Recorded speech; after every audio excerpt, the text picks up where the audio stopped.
এই দেখো বন্ধু বিরিয়ানি, আমার বিরিয়ানিতে কিন্তু কোনো ফুড কালার নেই। এই দেখো রাইস গুলো দেখুন ঝরে পড়ছে একদম ঝরে পড়ছে। এই যে কোনো ফুড কালার নেই, হরি ঘোষের না, এটা পুরো আমার নিজের। নমস্কার বন্ধুরা, একদম সহজ পদ্ধতিতে ঘরোয়াভাবে সম্পূর্ণ নিজের ইনোভেশন কিভাবে বিরিয়ানি বানানো হয় সেটা তোমাদের মধ্যে তুলে ধরছি। যদি মটন বিরিয়ানি বানাতে চাও, এরকম একটু বড় বড় সাইজের মটন কেটে নিয়ে আসবে বাজার থেকে। আমি যেমন একটু বড় বড় করে মটনগুলো কাটিয়েছি, দেখতেই পাচ্ছ পিসগুলো দেখে বুঝতে পারছো কিরকম বড় বড়।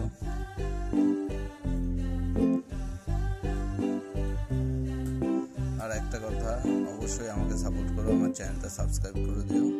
তারপরে এই যে আলুটা পেঁয়াজের রস আর হলুদ নুন দিয়ে হালকা সিদ্ধ করে নিয়েছি, 50% বয়েল করে নেবেন। আর এগুলো হচ্ছে চিরি করে পেঁয়াজগুলো কাটা, পেঁয়াজের বেরেস্তা করে নিয়েছি। আর এদিকে কেশর, দুধের মধ্যে কেশরটা ভিজিয়ে কালার করে নিয়েছি, ওই যে বেরেস্তা করেছি দেখতে পাচ্ছ। আর এই যে চাল, লং গ্রেন বাসমতি রাইস, চালটা আমি ভিজিয়ে রেখেছি 1 ঘন্টা ধরে প্রায়। তারপরে প্রেসারে 4টে সিটি দিয়ে নেবেন, 4টে সিটি দিয়ে খাসির মাংসগুলো এইভাবে ভালো করে কষিয়ে নেবেন। আমি 4টে সিটি দিয়েছি, 4টে সিটি দেওয়ার পরে এইভাবে কষিয়ে নিচ্ছি। দেখছেন একদম লাল লাল ঝাল ঝাল, দেখেই জিভে জল চলে আসছে। তাই তো বন্ধুরা, পিসগুলো দেখুন বেশ ভালোভাবে কষিয়ে নিয়েছি। কষিয়ে নিয়ে মাংসটা মোলাম করে নিয়েছি। এরপরে একটা হাঁড়ির মধ্যে আলুগুলোকে তলায় সাজিয়ে দিলাম। প্রথমে ঘি দিয়ে দিয়েছি, ঘি দিয়ে হাঁড়ির চারি সাইডটা এসে করে নিয়েছি। তারপরে আলুটা দিয়ে দিয়েছি। আর এইদিকে আমি চালটা রেডি হয়েছে আমার বিরিয়ানির। এর আগে চালটা যখন ফুটেছে একটু নুন, সাদা তেল দিয়ে দিয়েছি, এলাচ, দারচিনি, লবঙ্গ, তেজপাতা দিয়ে এসে করে নিয়েছি। আর এই যে বেরেস্তাগুলো দিয়ে দিচ্ছি আস্তে আস্তে। আর আমার চাল 1 উতল হয়ে গেছে। এবার আমি মটনগুলো আস্তে আস্তে সাজিয়ে দিচ্ছি সব। দেখতে পাচ্ছ আমি মটনগুলো সাজিয়ে দিচ্ছি, মটনের পিসগুলো সাজিয়ে দিচ্ছি।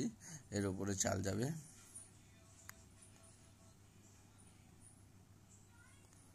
এই যে এবার চালগুলো দিয়ে দেবো, চাল দিয়ে তারপরে আমি দমে দেবো।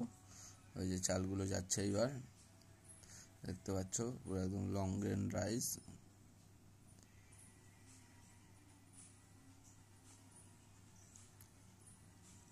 এর সাথে বিরিয়ানির মশলা দিয়ে দিলাম, গোলাপ জল, কেওড়া জল, আতর সব একবারে দিয়ে দিয়েছি।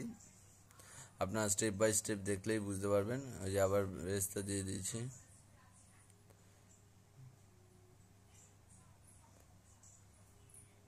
পুরো একদম সিম্পল ভাবে। এরপরে গোলাপ জলটা চারি সাইড দিয়ে ছিটিয়ে দিয়েছি, ওটা আর দেখানো হয়নি।